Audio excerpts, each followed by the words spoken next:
Assalamualaikum warahmatullahi wabarakatuh. Kami dari kelompok 3 kelas PGMI 5C akan membahas materi tentang struktur lapisan bumi atau litosfer, susunan lapisan dan isinya. Untuk yang pertama yaitu pengertian bumi. Bumi merupakan planet ketiga dari matahari yang merupakan planet terpadat dan terbesar kelima dari 8 planet yang ada dalam tata surya.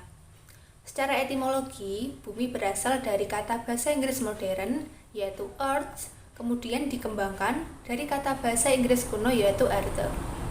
Sedangkan, kata itu sendiri berasal dari kata Proto-Jermanik, yaitu erto. Dalam bahasa Indonesia, kata bumi berasal dari bahasa Sanskerta bumi, yang berarti tanah. Dan selalu ditulis dengan huruf kapital, untuk merujuk pada planet bumi. Sementara, bumi dengan huruf kecil merujuk pada permukaan dunia atau tanah. Planet kebumian adalah planet yang sebagian besar tersusun oleh material seperti batu silikat, yaitu batu tunggal padat atau solid yang terbuat secara alami atau logam. Di dalam tata surya, planet-planet kebumian yang berjarak dekat dengan matahari yaitu Merkurius, Venus, Bumi, dan Mars. Planet kebumian biasanya memiliki massa dan jari-jari yang lebih kecil dari planet gas. Tetapi, planet jenis ini memiliki kerapatan massa yang besar, yaitu 3.800 kg per meter kubik sampai 5.500 kg per meter kubik. Bumi terkadang juga disebut dengan dunia atau planet biru. Bumi disebut dengan planet biru karena jika planet bumi dilihat dari luar angkasa, planet ini tampak biru. Penampakan planet bumi terlihat tampak biru disebabkan oleh bumi yang didominasi oleh lautan, terkombinasi dengan atmosfer sehingga planet bumi disebut terlihat biru dari kejauhan. Selanjutnya yaitu sejarah bumi. Proses pembentukan bumi hingga seperti saat ini dapat diketahui melalui siklus geologi. Nah, berdasarkan teori pembentukan bumi yaitu yang pertama, teori kontraksi. Teori ini mengemukakan bahwa kerak bumi mengalami pengerutan karena terjadinya pendinginan di dalam bumi akibat konduksi panas, sehingga mengakibatkan bumi tidak rata. Yang kedua yaitu teori Laurasia Gondwana, yaitu teori yang mengemukakan bahwa pergeseran dua benua yaitu benua Laurasia dan benua Gondwana sehingga mengalami perpecahan. Yang ketiga yaitu teori apungan benua. Teori ini juga menyatakan bahwa pembentukan bumi akibat pergeseran dua benua.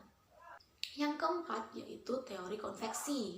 Teori ini menyatakan bahwa aliran konveksi merambat ke permukaan bumi dan menyebabkan batuan kerak bumi menjadi lunak, sehingga permukaan bumi menjadi tidak rata. Dan yang kelima yaitu teori lempeng tektonik. Teori ini menyempurnakan teori-teori yang sebelumnya. Struktur lapisan bumi dibagi menjadi 3 bagian, yaitu yang pertama adalah kerak bumi.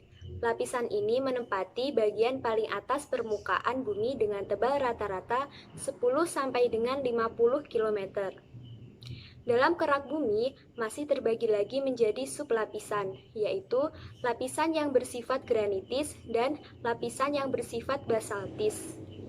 Lapisan granitis merupakan lapisan paling luar kerak bumi. Lapisan ini menempati bagian paling atas dengan ketebalan sekitar 10 sampai dengan 15 km. Dengan kecepatan gelombang primer mencapai 6,5 km per detik. Lapisan basaltis. Lapisan ini terletak setelah lapisan granitis. Kedalamannya sekitar 30 sampai dengan 50 km. Kecepatan gelombang primer berkisar antara 6,5 km per detik di bagian atas dan di bagian bawah mencapai 8 km per detik. Yang kedua adalah selimut bumi.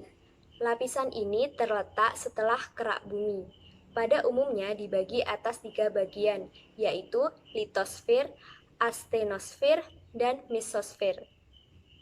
Litosfer merupakan lapisan terluar dari selimut bumi dan terdiri dari materi-materi yang berwujud padat dengan ketebalan sekitar 50 sampai dengan 100 km. Astenosfer merupakan lapisan yang berada di bawah litosfer dengan wujud agak kental dengan ketebalan sekitar 100 sampai dengan 400 km. Mesosfer merupakan wujud padat dengan tebal 2400 sampai dengan 2750 km terletak di bawah astenosfer. Yang ketiga adalah inti bumi. Lapisan ini dapat dibedakan menjadi 2 bagian, yaitu inti luar dan inti dalam. Inti luar merupakan bagian inti bumi luar. Diduga berwujud cair, sebab lapisan ini tidak dapat dilalui oleh gelombang sekunder.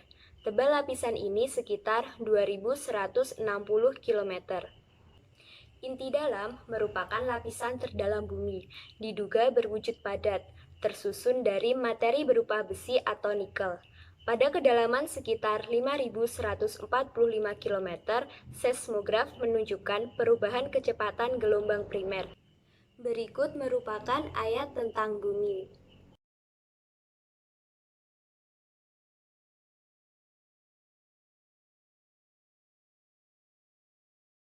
Pada ayat tersebut hanya memastikan bahwa bumi menyerupai langit. Bila jumlah tingkatan langit ada 7, maka begitu pula dengan bumi. Selain itu, ayat tersebut menunjukkan tentang kebesaran Allah yang sungguh tidak ada yang bisa menandinginya. Karena ternyata ayat ini sudah lebih dulu menyingkap fakta mengenai langit dan bumi. Tidak ada satu orang pun yang mampu mengalahkannya, sebab ilmunya mencakup segala sesuatu yang ada di bumi dan di langit. Yang kelima yaitu umur bumi. Untuk menyempurnakan usia bumi, para ilmuwan mulai melihat faktor lain yaitu dengan mempelajari benda-benda lain di tata surya. Para ilmuwan dapat mengetahui lebih banyak tentang sejarah awal planet ini. Melalui berbagai informasi, metode dan objek penelitian, para ilmuwan telah dapat menyimpulkan usia bumi sekitar 4,54 miliar tahun dengan rentang kesalahan 50 juta tahun.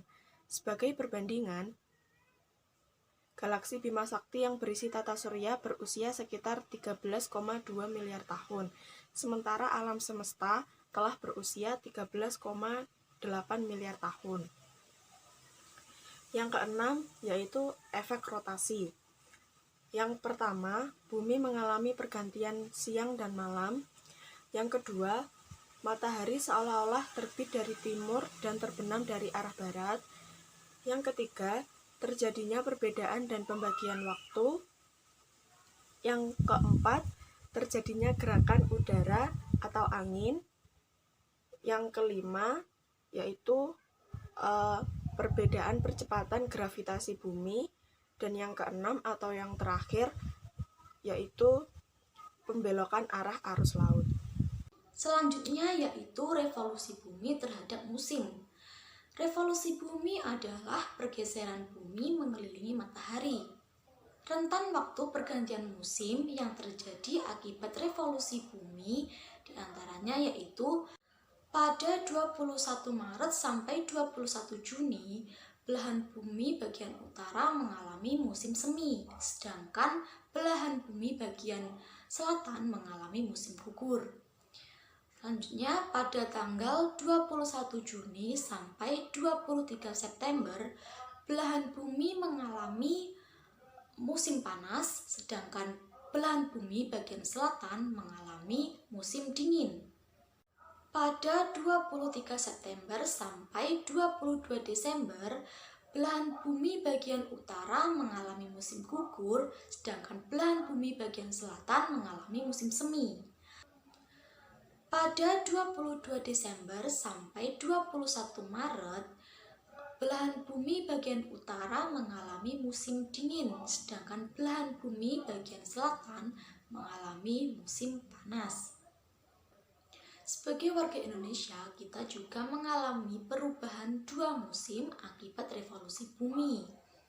Indonesia yang berada di wilayah Khatulistiwa mengakibatkan negara ini memiliki iklim tropis. Di wilayah Khatulistiwa tidak terlalu mengalami perubahan seperti pada negara-negara yang terdapat di belahan utara dan selatan. Di Indonesia hanya memiliki dua musim, yaitu musim kemarau dan musim penghujan.